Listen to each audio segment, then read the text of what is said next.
Topic number 3। लोग कहाँ रहते थे? नर्मदा नदी। कई लाख वर्ष पहले से लोग इस नदी के तट पर रह रहे हैं। यहाँ रहने वाले आरंभिक लोगों में से कुछ कुशल संग्राहक थे जो आसपास के जंगलों की विशाल संपदा से परिचित थे। अपने भोजन के लिए वे जड़ों, फलों तथा जंगल के अन्य उत्पादकों का यहीं से संग्रह किया करते थे। वे जानवरों का आखेट भी करते थे। उत्तर पश्चिम की सुलेमान और कीरतर पहाड़ियों का पता लगाओ।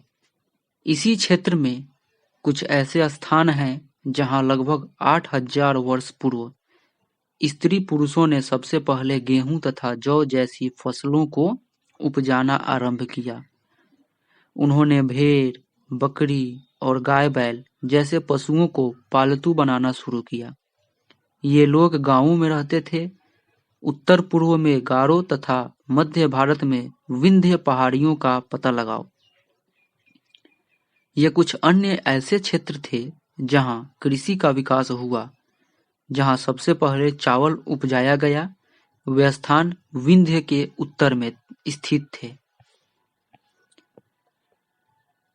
मानचित्र पर सिंधु तथा इसकी सहायक नदियों का पता लगाने का प्रयास करो। सहायक नदियां उन्हें कहते हैं जो एक बड़ी नदी में मिल जाती हैं। लगभग 4700 वर्ष पूर्व इन्हीं नदियों के किनारे कुछ आरंभिक नगर फले फूले।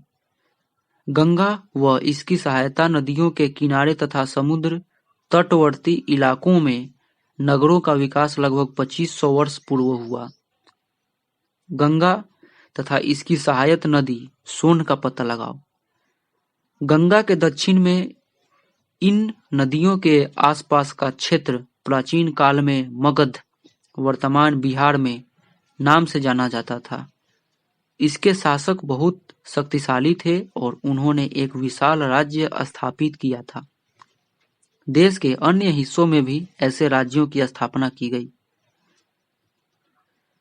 लोगों ने सदैव उपमहाद्वीप के एक हिस्से से दूसरे हिस्से तक यात्रा की। कभी कभी हिमालय जैसे ऊंचे पर्वतों, पहाड़ियों, रेगिस्तान, नदियों तथा समुद्रों के कारण यात्रा जोखिम भरी होती थी। फिर भी ये यात्रा उनके लिए असंभव नहीं थी। अतः कभी लोग काम की तलाश में तो कभी प्राकृतिक आपदाओं के कारण एक स्थान से दूसरे स्थान जाया करते थे। कभी कभी सेनाएं दूसरे क्षेत्रों पर विजय हासिल करने के लिए जाती थी।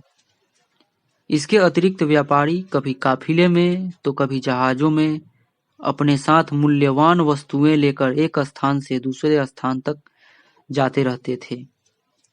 धार्मिक गुरु लोगों को शिक्षा और सलाह देते हुए एक गांव से दूसरे गांव तथा एक कस्बे से दूसरे कस्बे जाया करते थे। कुछ लोग नए और रोचक स्थानों को खोजने की चाह में उत्सुकतावश भी यात्रा किया करते थे। इन सभी यात्राओं से लोगों को एक दूसरे के विचारों को जानने का अवसर मिला। आज लोग यात्राएं क्यों करते हैं? एक बार फिर से मानचित्र 1 को देखो। पहाड़ियां, पर्वत और समुद्र इस उपमहाद्वीप की प्राकृतिक सीमा का निर्माण करते हैं। हालांकि लोगों के लिए इन सीमाओं को पार करना आसान नहीं था। जिन्होंने ऐसा चाहा वे ऐसा कर सके। वे पर्वतों की ऊंचाई को छू सके तथा गहरे समुद्रों को पार कर सके। उपमहाद्वीप के बाहर से भी कुछ लोग यहाँ आए और यहीं बस गए।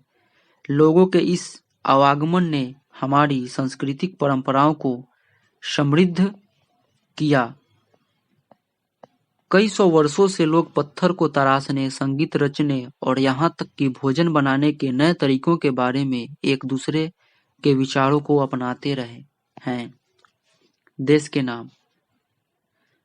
अपने देश के लिए हम प्रायः इंडिया तथा भारत जैसे नामों का प्रयोग करते हैं। इंडिया शब्द इंडस से निकला है, जिसे संस्कृत में सिंधु कहा जाता है। अपने एटलस में ईरान और यूनान का पता लगाओ।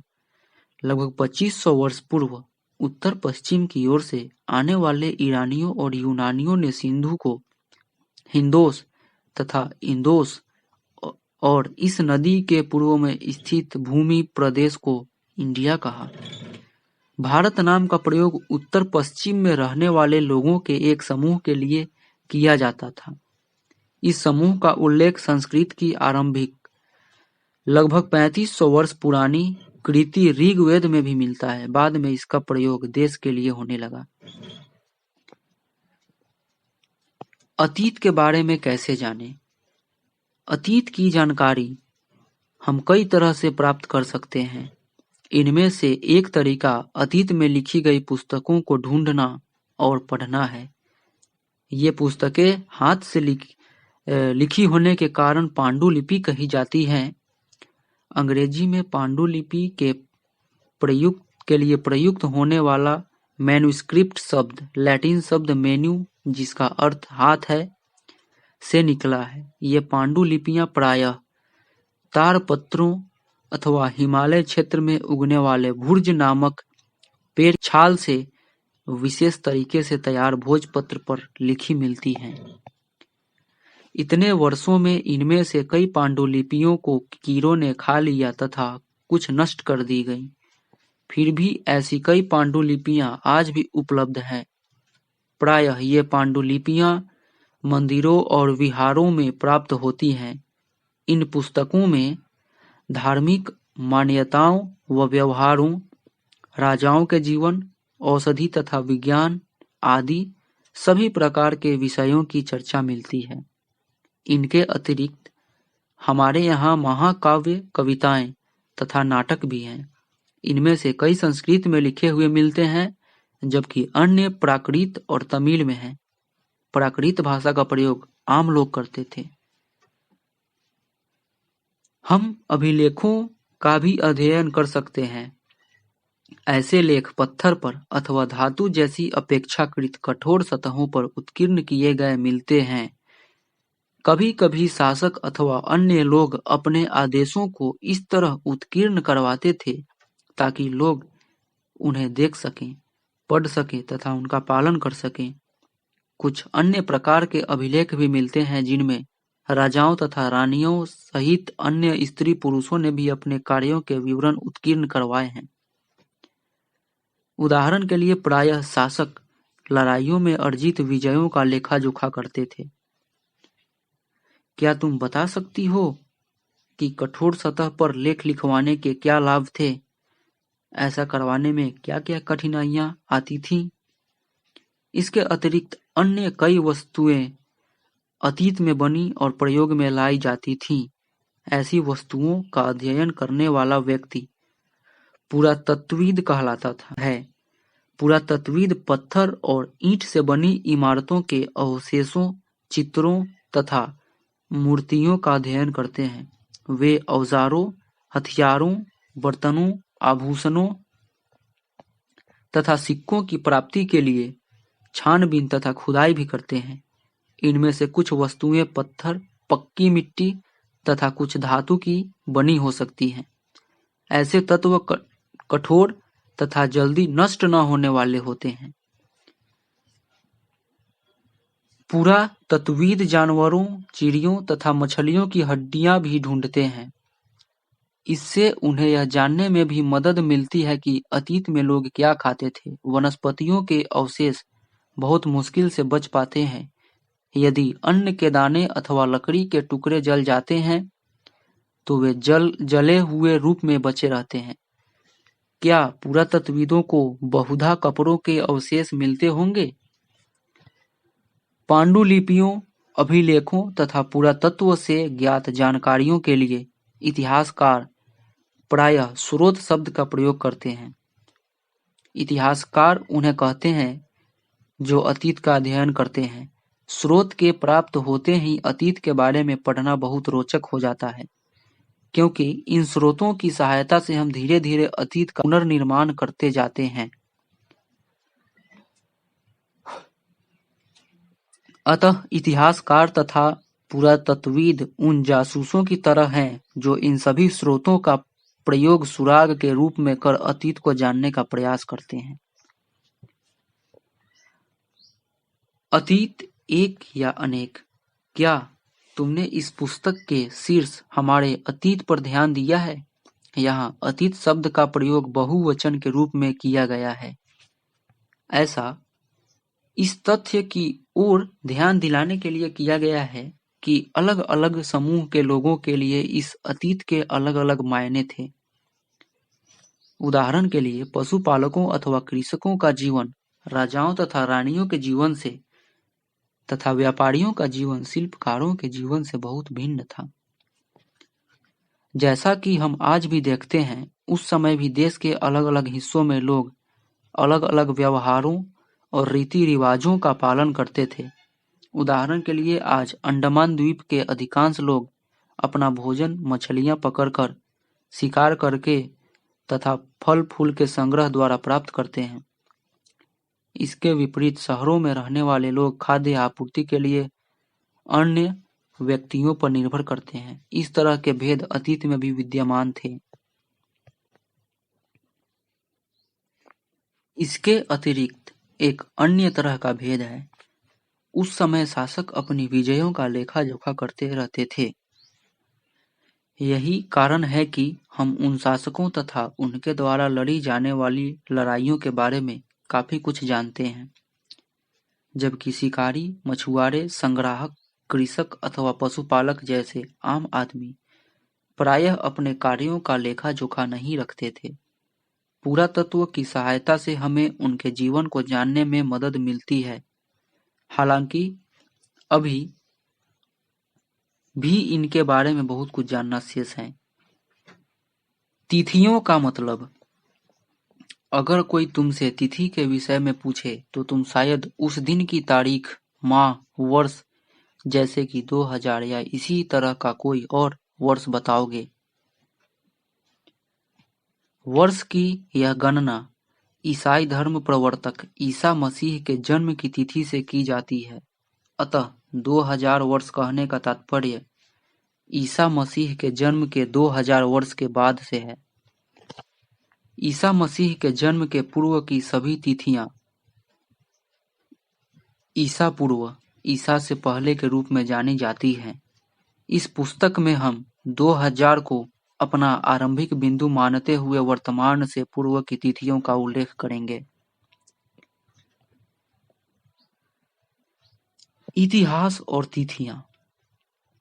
अंग्रेजी में बीसी, हिंदी में ईसवी पूर्व का तात्पर्य बिफोर क्राइस्ट, ईसा पूर्व होता है। कभी कभी तुम तिथियों से पहले एडी, हिंदी में ईस्वी लिखा पाती हो। यह एनो डोमिनी नामक दो लैटिन शब्दों से बना है तथा इसका तात्पर्य ईसा मसीह के जन्म के वर्ष से है। कभी कभी एडी की जगह सीई तथा बीसी की जगह बीसीई का प्रयोग होता है। सीई अक्षरों का प्रयोग कॉमन एरा तथा बीसीई का बिफोर कॉमन एरा के लिए होता है। हम इन शब्दों का प्रयोग इसलिए करते हैं क्योंकि विश्व के अधिकांश देशों में अब इस कैलेंडर का प्रयोग सामान्य हो गया है। भारत में तिथियों के इस रूप का प्रयोग लगभग 200 वर्ष पूर्व आरंभ हुआ था। कभी-कभी अंग्रेजी के बीपी अक्षरों का प्रयोग होता है, जिसका तात्पर्य बिफोर प्रेजेंट, वर्तमान से पहले है। पृष्ठ 3 पर 2 तिथियां हैं, उनका पता लगाओ। इनके लिए तुम किस अक्षर समूह का प्रयोग करोगी? अन्यत्र। जैसा कि हमने पहले पढ़ा, अभिलेख कठोर सतहों पर उत्कीर्ण करवाए जाते हैं। इनमें से कई अभिलेख कई सौ वर्ष पूर्व लिखे गए थे। सभी अभिलेखों में लिपियों और भाषाओं का प्रयोग हुआ है। समय के साथ साथ अभिलेखों में प्रयुक्त भाषाओं तथा लिपियों में बहुत बदलाव आ चुका है। विद्वान यह कैसे जान पाते हैं कि क्या लिखा था? इसका पता अज्ञात लिपि का अर्थ निकालने की एक प्रक्रिया द्वारा लगाया जा सकता है।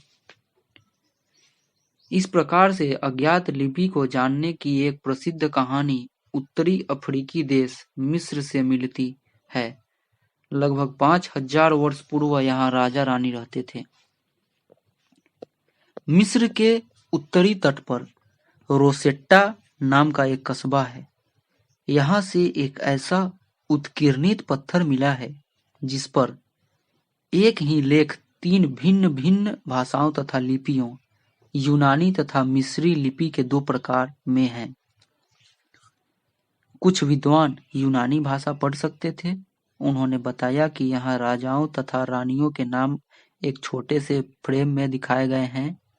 इसे कारतूस कहा जाता है।